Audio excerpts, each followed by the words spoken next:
Ikatlong araw na natin sa paglalakbay sa parting norte ng Luzon. Marami tayong nadaanan ng mga bayan na kamangha-mangha ang tanawin. Andyan na ang Ilocos Sur, Apayao, Ilocos Norte at parting Cagayan. Sadyang kamangha-mangha ang mga lugar sa norte, yung tipong gusto mong magstay ng 1 linggo kada bayan para mas ma-appreciate mo ang ganda ng lugar at kabaitan ng mga tao. Ngayong araw, tara ituloy na natin paglalakbay mula dito sa bayan ng Tugigaraw hanggang sa Dinajawan, Aurora, kung saan matatapos ang ating paglalakbay.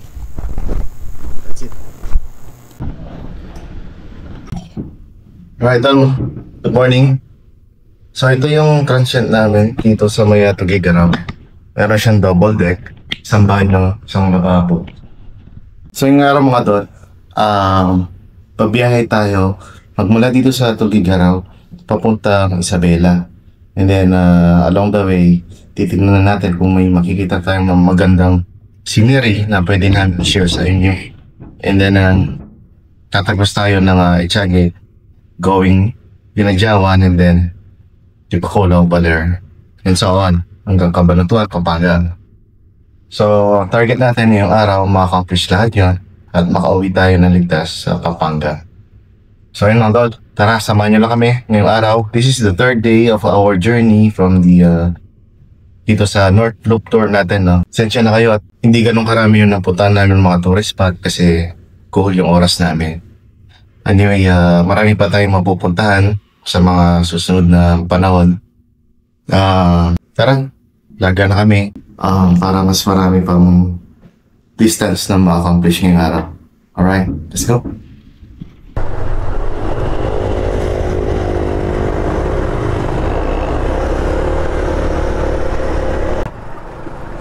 Haba ng tulay, oh. Di ba? Tatag. Ang dami naka-standby na sasakyan. Bigat niya. Solana. Welcome to Solana. Pansin yung mga trek nila dito, mga tol. Iba na yung style nila kumpara doon sa mga trek sa may Cagayan. Doon sa proper. Speaking of Cagayan, mga tol, kasi kagabi napansin namin parang from Sanchez Mira, Claveria, parang wala kaming nakikitang develop na mga establishment, mga mall, ganyan. Nakita lang namin na develop yung lugar sa bandang Ngapari.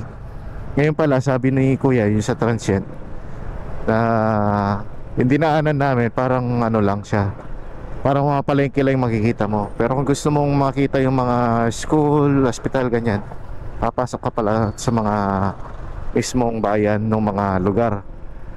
Kaya pala hindi namin napansin. Kaya akala namin na pari lang yung parang well-developed na parang city type.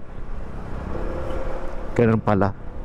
Gabi na rin kasi, kaya hindi namin masabi ano yung mga nadadaanan namin.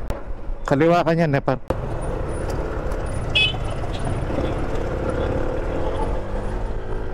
Traffic sa lugar na to dahil sa ginagawang tulay. Ginagawa yung parang power line doon sa tulay. Tayo pala pumapasok na Tugigaraw. Going Isabela tayo, mga tol. Sa mga oras na ito, mga idol, ating binabaybay ang daan ng Santiago Tugigaraw Road na may approximately 130 kilometers. Isa itong bypass road kung hindi ako nagkakamali, mga idol. Ang susunod na bayan nating mapupuntahan ay ang bayan ng Romualdez. Bali, dadaanan lang natin ito, mga idol. Napakasarap bumiyahe sa daan na to, mga idol, kasi ang ganda ng scenery at malinis yung daan. Pwede kang humataw dito, pero para sa kaligtasan ng lahat, mas magandang tumakbo ka na lang ng tama at enjoy yung scenery. So mga idol, huminto kami dito sa parting Santa Maria. Kasi nakita namin tong ito, yung view na to. Para siyang hills na ewan. Napakaganda, check nyo.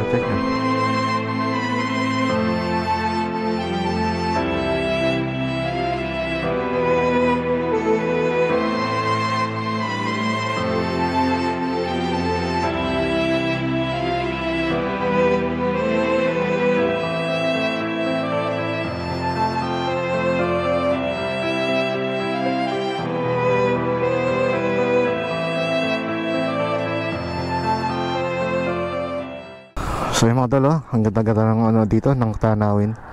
Para siyang private property kasi may mga bakod doon.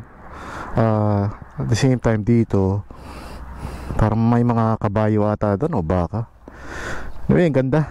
Tara, tuloy tayo, Isabela. Ay mga dalo, dito kami ngayon sa isa sa mga mahabang daan dito going sa Isabela. bundok dito, bundok po. Straight lang ang daan. Medyo nakakasakit lang sa likod, no?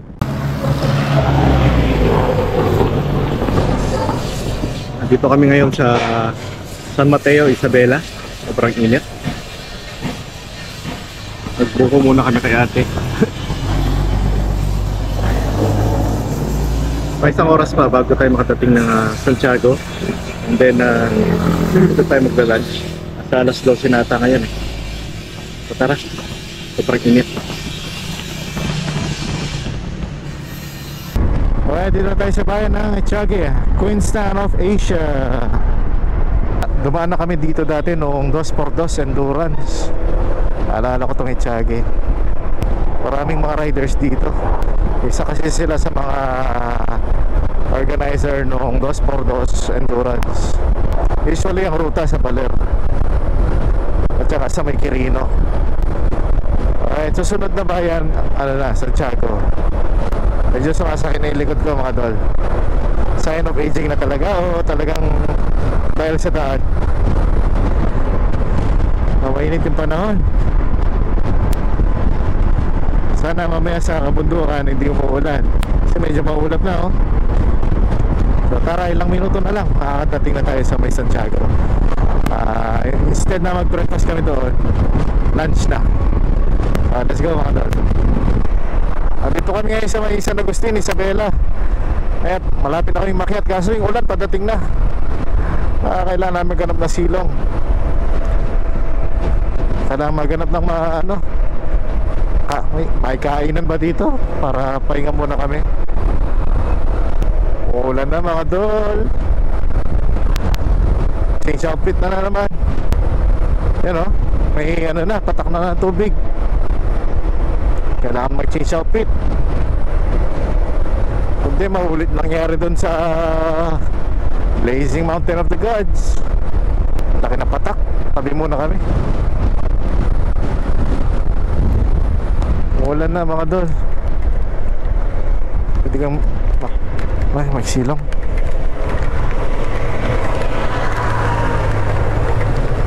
Sakto yung Pamindanom kayo eh. Kitang petrol na ka rin par. Yan na yung ulan.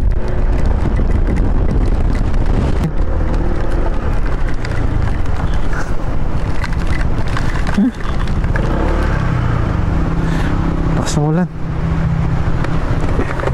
Okay lang. Ay. Say by the bell, andito kami. Naulan na naman. Umulan na may araw. So dito sa San Agustin bago umakyat ng kabundukan, sakto na naman ang ulan.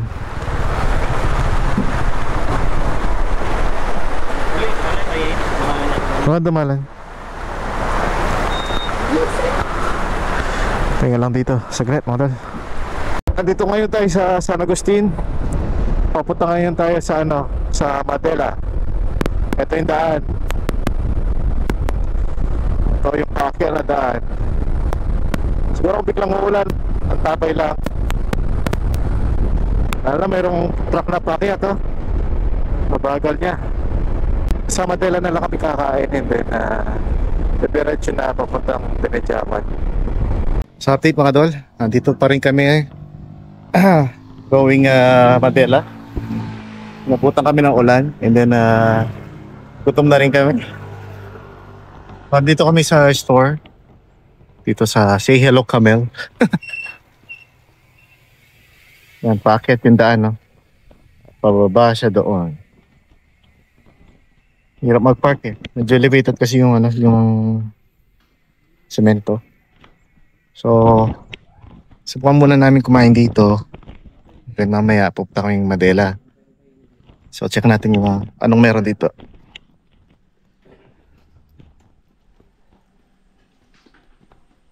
Umulan na dito? Kala ko may Nakulan dun eh. Kala ko may ano? Kala ko may rice. Hindi mga dumanyasang kaya.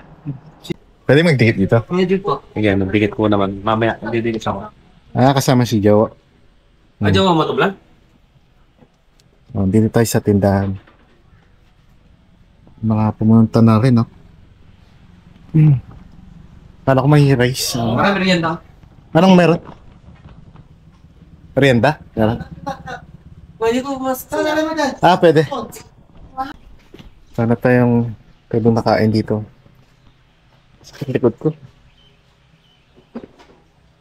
Siya may mga mama. Pambri ba?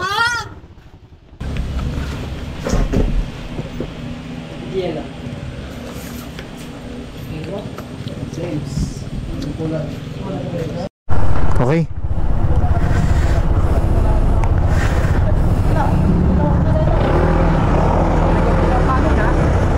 Gamat? May ating mag-exhibition.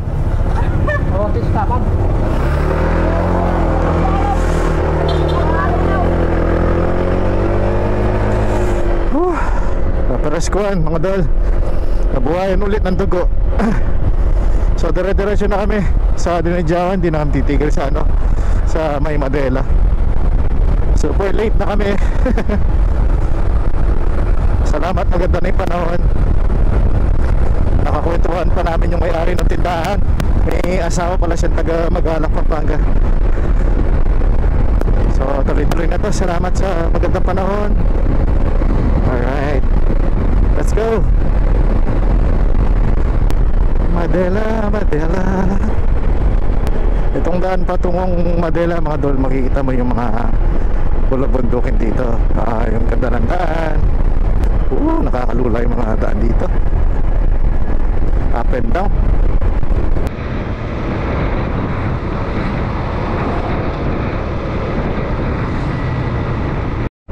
May pinasukan kaming area dito. Na-amaze na ako kasi ang ganda. Ito sa itaas. Ganito lang pala siya. Parang bagong tulay. Bagong daan dito. Sarado pa. Parang another road siya sa isang bayan. Ay, ikot lang pala siya. Pero ang ganda, Kita-kita may mga bundok. Tara.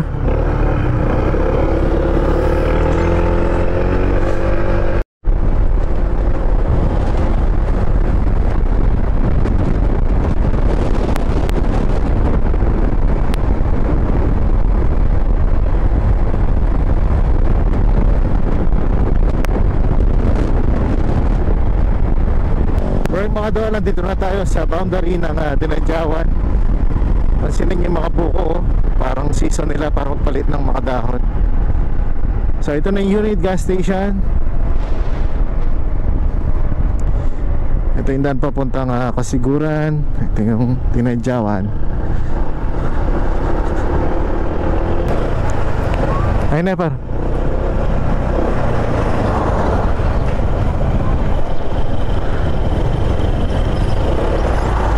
Bilis lang, picture lang ang Dinadjawan. So susubukan lang namin na maghanap na magandang spot dito para sa drone shot. And then yun na mga dol, ang nakakalungkot na balita. Tayo uuwi na.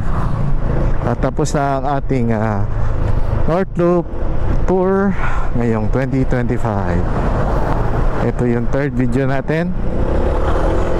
So mamaya na magpaalam.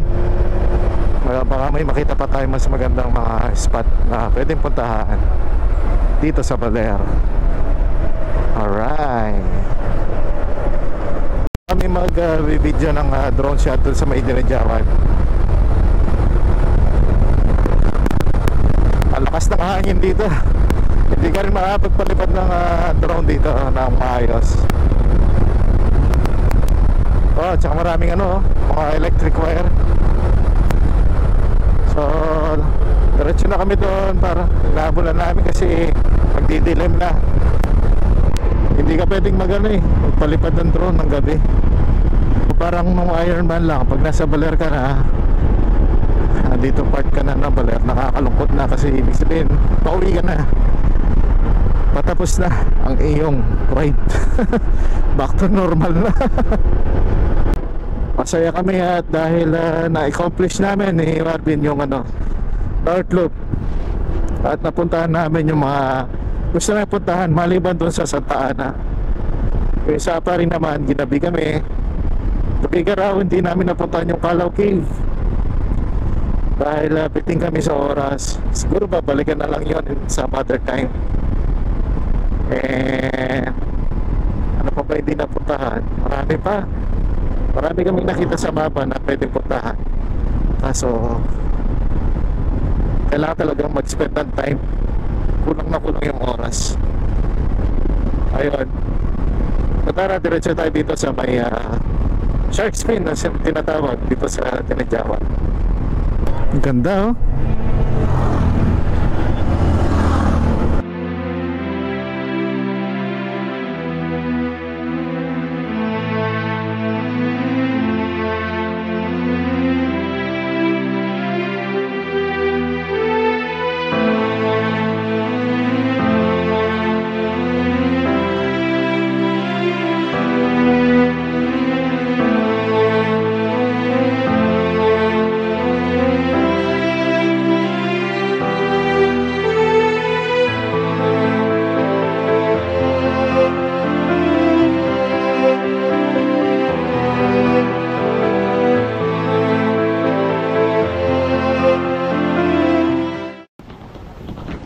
Right mga tol, andito na kami sa Dinadyawan, Dipakulaw, Aurora. Yan, naabutan pa namin siya ng maliwanag. Paggabi na rin. Medyo natagalan kami sa bayan ng Isabela kasi mahirap yung daan, mahirapan kami. Pero okay naman ang lahat. So, salamat. Salamat sa pag-suporta sa aking sa aming adventure tour ngayon 2025. Malaking pasasalamat ko kay Lord dahil ligtas kami na naisagawa itong tour na to. Ganda, ganda. Ang ganda ng Pilipinas. Ang dami naming mga lugar na nakita dito sa Pilipinas. Sobrang ganda na hindi mo akalain na meron pala sa Pilipinas mga ganun mga lugar. Alright. After dito, uwi na kami. Balik kami sa subukan namin bumalik sa Clover ulit kung saan kami nag-take off no Wednesday. So, alright. Maraming salamat mga dol. Sa muli. God bless.